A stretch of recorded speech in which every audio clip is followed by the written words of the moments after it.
किसान आंदोलन लगातार जारी है और आज भारत बंद की कॉल जो है किसानों द्वारा गई है।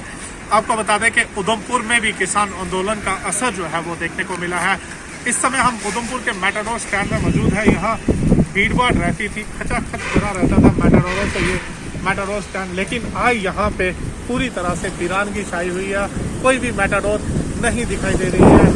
कुछ लोग जो है प्राइवेट व्हीकल का सहारा लेके अपनी मजबूरी जा तो रहे हैं, लेकिन अगर आप पूरे उधमपुर की बात करें तो उधमपुर में पूरी तरह से जो है पूरी मेटाडोर और बस जो है पूरी बंद रखी हैं। किसानों को समर्थन किया जा रहा है कि किसानों की जो मांग है उनको जल्द से जल्द सरकार जो है वो पूरा करे।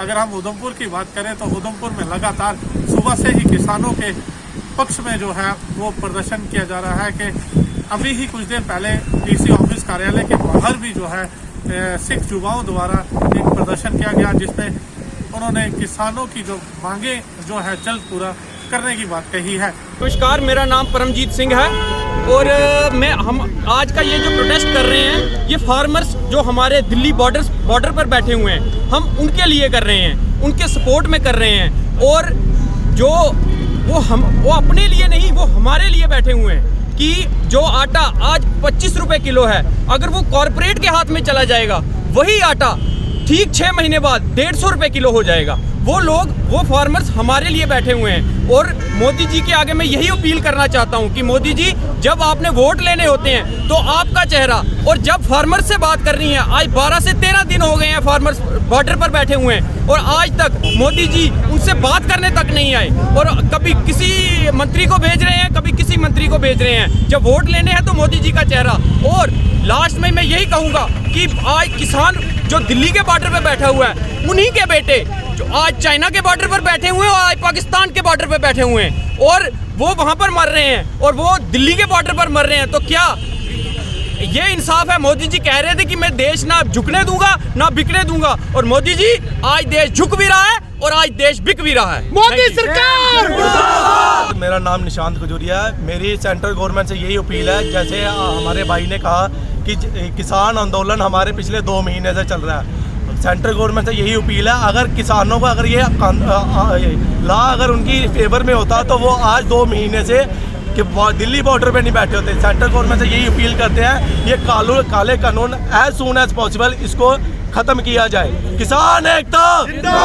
मैं गोविंद चलोत्रा अम्बेडकर वेलफेयर ऑर्गेनाइजेशन का ट्रस्ट मेंबर होने के नाते मैं आज आप उधमपुर के सभी लोगों से निवेदन करता हूं, इस किसान आंदोलन में बढ़ चढ़ कर हिस्सा लें। और खासकर एक दुकानदार होने के नाते मैं व्यापार मंडल से जो विनती करता हूं, कोरोना महामारी में हम सभी लोगों ने आपका साथ दिया है और इस किसान आंदोलन में जो हमारा उधमपुर का व्यापार मंडल है उसको भी साथ देना चाहिए। कल उन्होंने जो एक प्रेस वार्ता की थी, मैं उसकी कड़ी निंदा करता हूं। उसमें सिर्फ 2-4 बंदे नहीं है व्यापार मंडल के, पूरा उधमपुर का व्यापार मंडल उनके साथ है। जो छोटी छोटी बातें जो होती हैं, जो सब मिलजुल कर जो हम सभी लोगों को, सभी हिंदुस्तानियों को मिलजुल कर लड़ाई लड़नी चाहिए। जो किसान आंदोलन हम सब के लिए है। मैं सभी से निवेदन करता हूं सारे लोग इसमें बढ़ चढ़ के हिस्सा लें। जय भीम जय भारत। आज हमारा यहाँ पे जो प्रोटेस्ट है वो किसान आंदोलन के हक में है, उनके समर्थन में है। और जैसा कि सभी साथियों ने बताया कि आज किसी भी कीमत पर सरकार को जो है अपना फैसला ये वापस लेना पड़ेगा।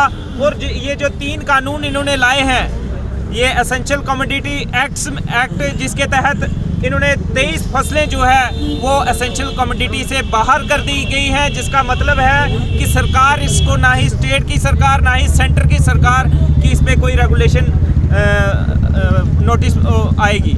दूसरी बात, सबसे पहली बात जो मैं कहना चाहूँगा कि सेंटर सरकार को हक ही नहीं बनता था एग्रीकल्चर के मसले में इंटरफेयर करने का, क्योंकि जैसा कि आप सबको पता है एग्रीकल्चर जो है स्टेट सब्जेक्ट है, ये स्टेट गवर्नमेंट का मसला रहता है और इसमें इंटरफेयर करना बनता ही नहीं था। लेकिन फिर भी अगर इन्होंने किसी एक सब्ज बाग दिखाने के चक्कर में अगर इन्होंने ये जो बिल लाए हैं इनको वापस कर दें, क्योंकि किसान जो है इन चीज़ की ना ही, इन बिल्स की ना ही किसान ने कभी डिमांड की है, ना ही किसान जो है चाहता है। और अगर किसान नहीं चाहता है, उधमपुर का नौजवान किसानों के साथ है और जब तक ये लड़ाई किसान लड़ते रहेंगे, हम उनके साथ कंधे से कंधा मिलाकर उनके हक में खड़े रहेंगे। शुक्रिया। इन शॉर्ट में बात करूंगा मैं रंजीत सिंह।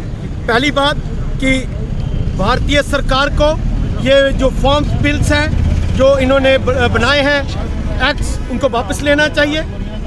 दूसरी बात जो सबसे अहम बात है कि यहाँ का नौजवान हम जो है किसानों के साथ है। जो तीसरी बात जो सबसे अहम बात है, मैं अपने मीडिया के साथियों को कहना चाहूँगा कि कल हमने गुरु तेग बहादुर नगर मोहाड़ा मोड़ में एक प्रोग्राम किया और कल जैसे ही जो फेसबुक पर आपकी पोस्टें हैं जैसे ही वो आई तो नीचे बीजेपी के फॉलोअर्स, बीजेपी के भक्तों ने उनको कम्युनल रंग देना स्टार्ट कर दिया।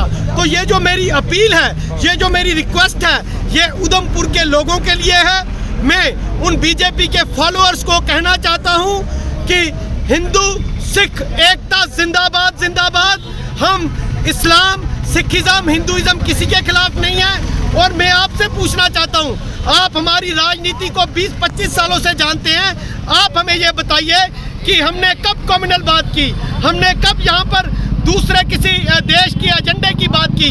लेकिन कल जैसे ही आप लोगों की जो बाइट्स जो हैं वो फेसबुक पर लाइव हुई तो बीजेपी के लीडर्स, बीजेपी के वर्कर्स नीचे लिखते हैं कि यहाँ पर जो प्रॉब्लम है ये आप हिंदुइज्म को जो है कहीं ना कहीं घात पहुँचाते हो। तो मैं उन बीजेपी के लोगों को कहना चाहता हूँ कि हिंदुइज्म को आपसे ज़्यादा हम मानते हैं। मैं इस बात के साथ बात खत्म करूँगा। किसान एकता जिंदाबाद, जय जवान जय किसान, छीन के लेंगे अपना हक।